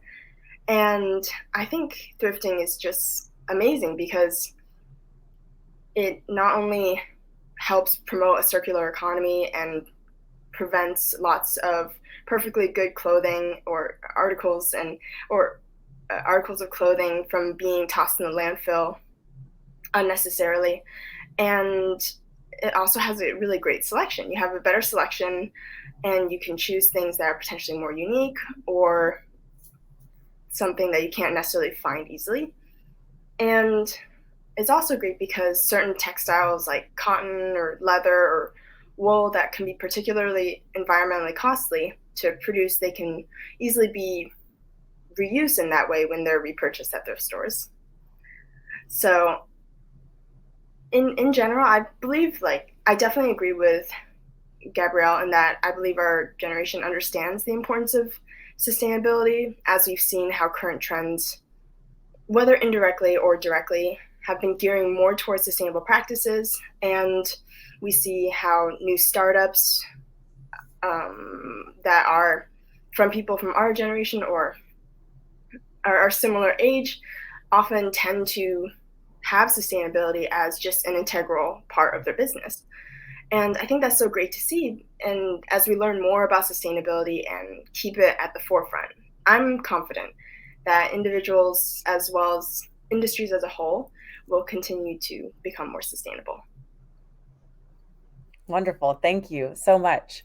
I'm just so inspired and impressed by this brilliant group of students here we have on our panel and then at Fordham at large. One of the things about Fordham is that we aren't just developing leaders, business leaders, we are developing leaders with an ethical consciousness, a social consciousness, and a sustainability consciousness who can go out and create the change that's going to be necessary to recover our world that is in many ways beautiful and in some ways broken. And what you have, the three of you have presented on this call today is true inherent wisdom that you're living the life and you're walking the talk, even though you are juniors and sophomores. You are already leading the way. And I am just so impressed with you. I'm so impressed with you. So thank you for coming on to this panel and sharing your wisdom. I often start my classes with this question, do we have to be old to be wise? And you have just shown us that no, in fact, we don't need to be old to be wise. There is inherent wisdom in the young generation. And I find that incredibly enlivening. So thanks so much for being here. If anyone has any final points they'd like to make, we have a little bit extra time. Otherwise, I just want to share my appreciation for your participation today. Thank you. Okay, thank you so much. In the wake of experiencing the last 3 years of the pandemic, multiple social movements, and the adverse effects of climate change, consumers are reflecting on a very important question. What is sustainability to the world? And what does it mean in my own personal life? In attempting to get an answer to this question, they're realizing the necessity of incorporating diversity, equity, and inclusion into the conversation. That's why they're shifting their demand towards companies who have committed themselves to ESG. They're asking questions like, is my food being ethically sourced? Are my pants being made with fair labor? And are you, as a company, actively remedying the negative impacts you have on marginalized communities? If the answer is no to any one of these questions, consumers are protesting, petitioning, and boycotting these companies until that answer becomes a yes. With nearly 15 years of experience in the purpose, ESG, and impact space, Whitney Daly is a thought leader at the intersection of purpose and communications. At Allison & Partners, Whitney serves as the Executive Vice President of Purpose and leads the agency's newly formed Purpose Center of Excellence. In this role, Whitney helps clients establish, communicate, and measure ESG goals and strategies, as well as builds breakthrough social impact programs and initiatives from the ground up. Whitney was named a top 100 giving influencer on Twitter by Give Local America in 2015 and 2019, and she currently sits on the board of the Global Impact Relations Network. It is my pleasure and distinct honor to introduce this year's keynote speaker, Whitney Daly.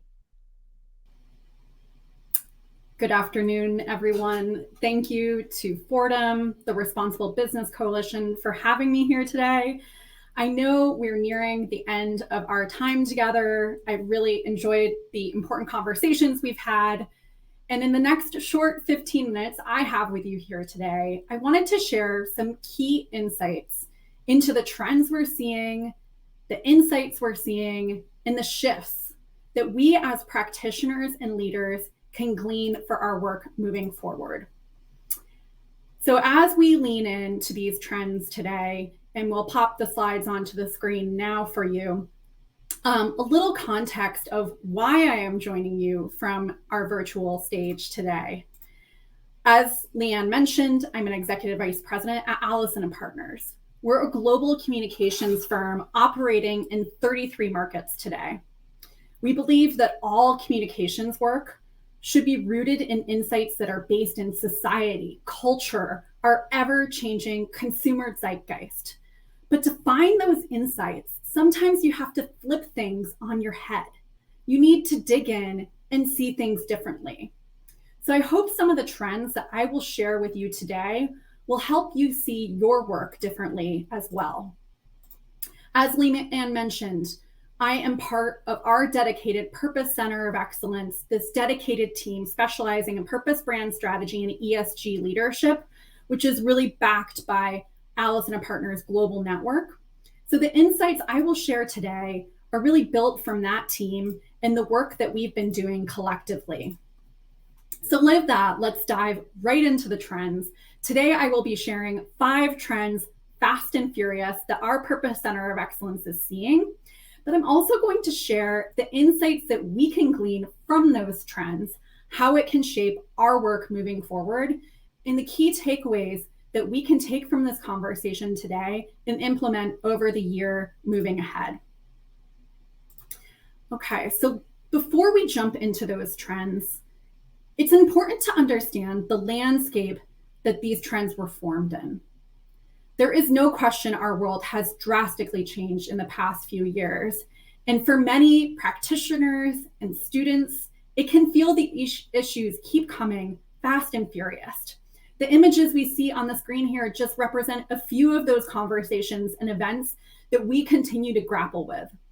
Gun violence with mass shootings on a near weekly basis.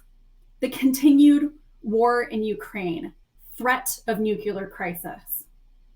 The very tangible impacts of the climate crisis, including extreme weather, Florida grappling with the impacts of Hurricane Ian today.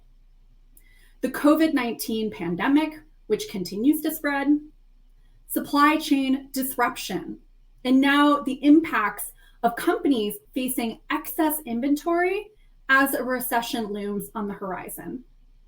And finally, the anti-ESG movement, sparked by pushback from a small subset of investors and politicians, but framing the media conversation today. These are just some of the influences that are shaping today's trends, the work that we do and continue to do as a community. So let's dive into those trends now. Our first trend of the day, the rise of washing of all types. The term greenwashing, it was first coined in 1986, but has steadily been building as part of our popular lexicon. In fact, 10, 15 years ago, I watched as an uptick of cries of greenwashing from consumers produced as companies attempted to market to consumers around the environment, many for the first time. But today we're in a different world. We're seeing consumers, other stakeholders call companies out for washing of all types. From greenwashing to rainbow washing to woke washing, pink washing, brands are being called out for inauthentic, performative, and surface level initiatives right and left. And these claims have teeth. On the environmental side, we have seen a number of major brands face the consequences of vague, misleading, and downright incorrect environmental claims, with a slew of recent lawsuits that have been prompted some brands to back down from those inaccurate claims, pay fines, and even change advertising or hang tag messaging. I'm sure that you can think of a few of those brands off the top of your head right now. So what can we learn from this trend as a community? First, we need to be very careful with vague messaging. Things like conscious choice, closing the loop. What does that mean specifically? How are we employing those terms? Those terms need to be backed up with facts and messaging, and we need to be prepared to show specific proof points and really peel back the hood on the work that's being done. As it relates to rainbow washing, woke washing, it's critical to remember support of issues in communities cannot be a one-off effort or relegated to one time of the year. This will be seen as superficial and inauthentic for good reason. The best way to understand the types of claims and the work what will best impact communities is to engage with those communities directly in the creation of them. Ultimately, marketing and messaging matters, and we really must use this platform wisely. Moving on to trend number 2, what we're seeing in terms of a pushback in personal responsibility for consumers. In recent years and months, we've seen consumers become increasingly smart to where the real impacts lie for the climate crisis. We know today that just 100 companies are responsible for 71% of the world's emissions. So you can understand why an individual might feel that their decision to use a paper straw, for instance, may not really amount to much. Further, investigative journalism has shown how in years past, brands have actively used marketing to make individuals feel they are responsible for the brunt of climate change and climate solutions, and that things like carbon calculators were actually marketing tools used to misdirect from the real emitters. So you can understand why consumers are coming to the table with a skeptical attitude today. At the same time, we can't discount the fact that it will take all stakeholders, business, governments, NGOs, individuals, to solve the climate crisis. But we must be realistic with our engagement of consumers, their personal impact and action. So what does this look like? When engaging consumers, make sure you're framing your message in the right way so they know you are taking responsibilities for your impacts as a company and not pushing all that responsibility onto others. So remember to couch consumer participation within larger efforts, larger responsibility of the company or the organization. And lastly, it's important to be specific when you are creating a call to action and the impact it will make. Share how this action, as well as other actions from the organization, will ladder up to that broader and exponential impact. Moving on to trend 3, no issue is off limits, even those that could be defined as divisive.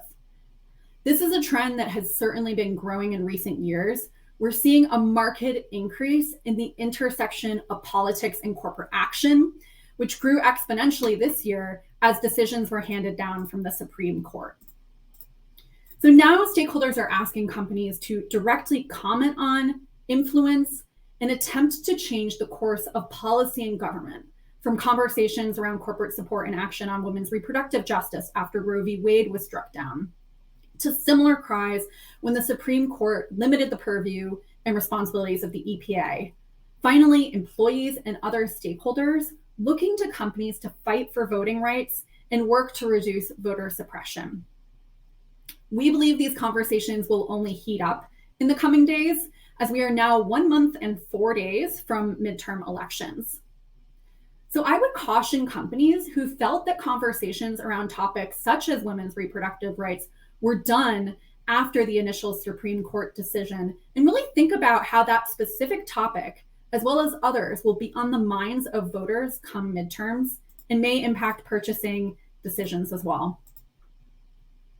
So key here is to understand that while, yes, some issues may be considered divisive, and there are some that argue that they are not part of a company's remit to address them, I would argue that all of these issues, whether it be women's rights, voters' rights, are people issues, and companies are comprised of people. So as we continue to see this blurring of politics and business, it's important to keep the pulse on what issues may be gaining traction in political discourse and could affect stakeholders within your organization. This includes robust monitoring, but also ensuring you're regularly talking to your stakeholders, which includes legislators. So as these issues bubble up, it's important to understand how proposed regulation can impact your stakeholders, especially employees. So hold listening sessions. There is no better way to not only understand the nuance of a conversation, but also how you can support than hear it from those directly affected.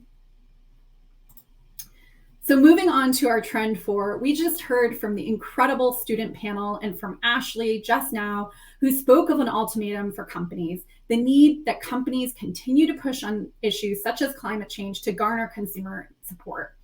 These issues are incredibly important, so I will take another moment to thank our student speakers today.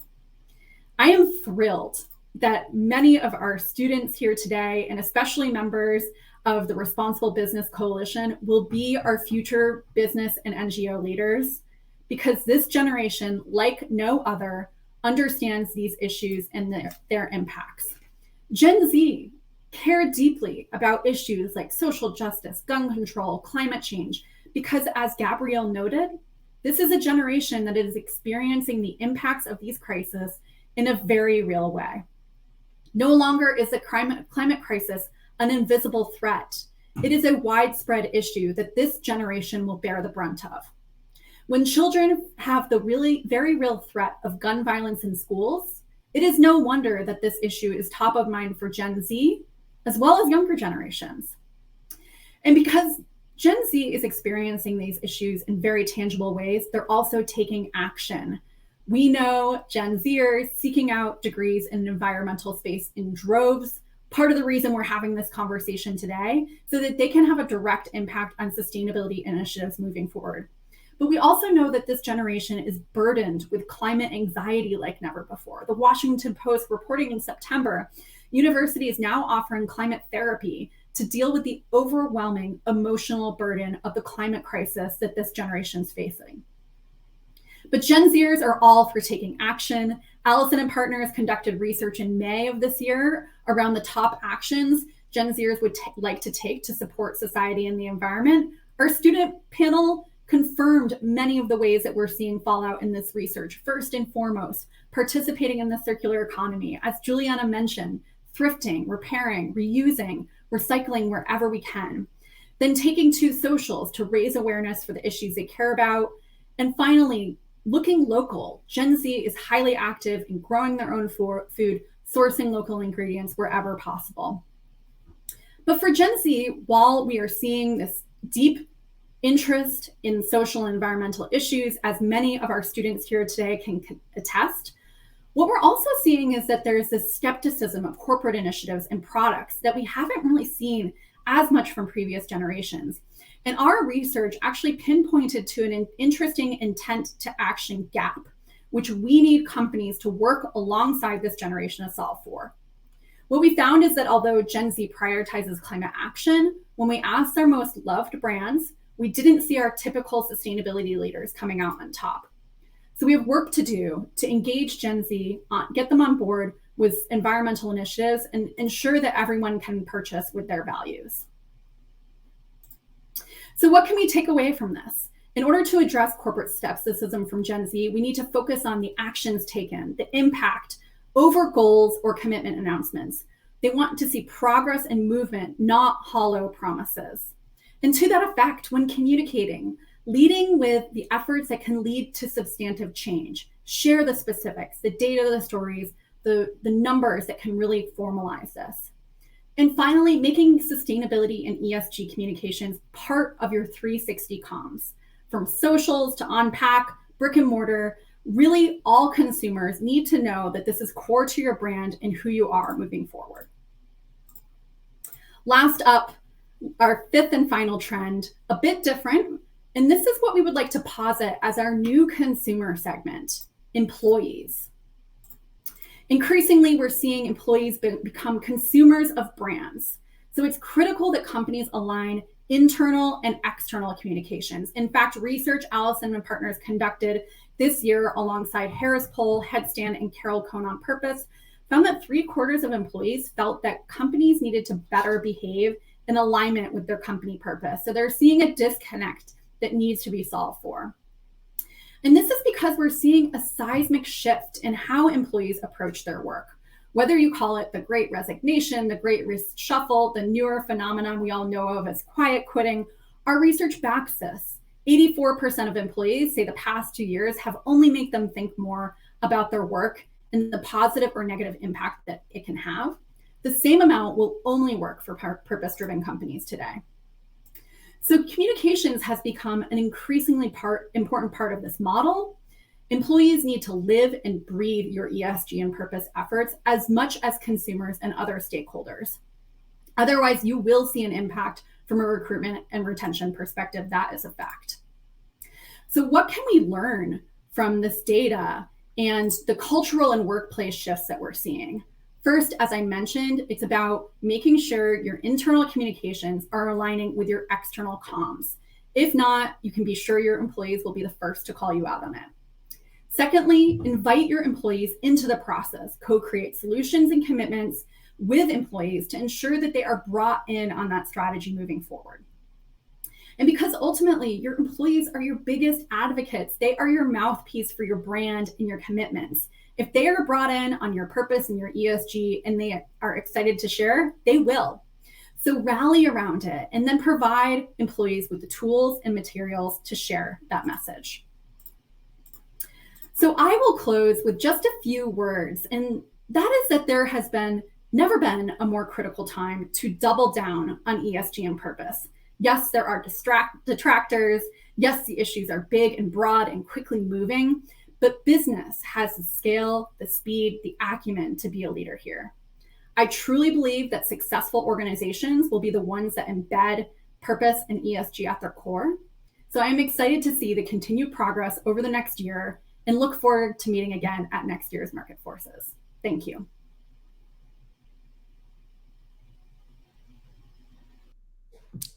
Thank you so much, Whitney. I could not imagine a more wonderful round out of what it means to be a conscious consumer on the consumer side, on the NGO side, on the government, and as well as the business side of things. So thank you for really closing out today.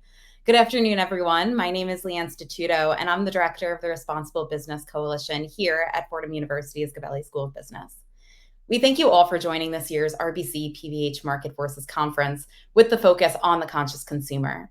From incorporating circular practices to creating a more sustainable product, leveraging technologies, and understanding the value and need for diversity, equity, and inclusion throughout the life cycle of a product. Today, we have heard from sustainability experts in the field, as well as Gabelli's very own faculty and students, on what a more sustainable and responsible future could look like. Conferences like this are excellent platforms for sharing new ideas and uplifting the great work of one another. But what happens after the conference is equally as important. I invite you all to share the learnings and new ideas from today with your colleagues, your networks, and your communities. As we can all be that conscious consumer driving the market towards more sustainability, I hope we leave today with a call to action. As consumers, perhaps we strive to shop with our values. As business leaders, let's collaborate on technological advancements to become a more responsible business that also encourages better behaviors. From today's conversations, there's a clear need for radical transparency, authenticity, traceability, and most importantly, action. At the RBC, we believe that the journey to a more sustainable future is through collective action, and it requires collaboration among the business leaders of today and tomorrow. We hope you enjoyed the panels and the talks of the day, and we encourage you all to continue to engage with the RBC in future events, initiatives, and activities. A special thank you to all our wonderful speakers, our moderators, our panelists, especially our technical team at Fordham Gabelli, the team at Brand Live, and all those that helped to make today possible. Thank you all so much.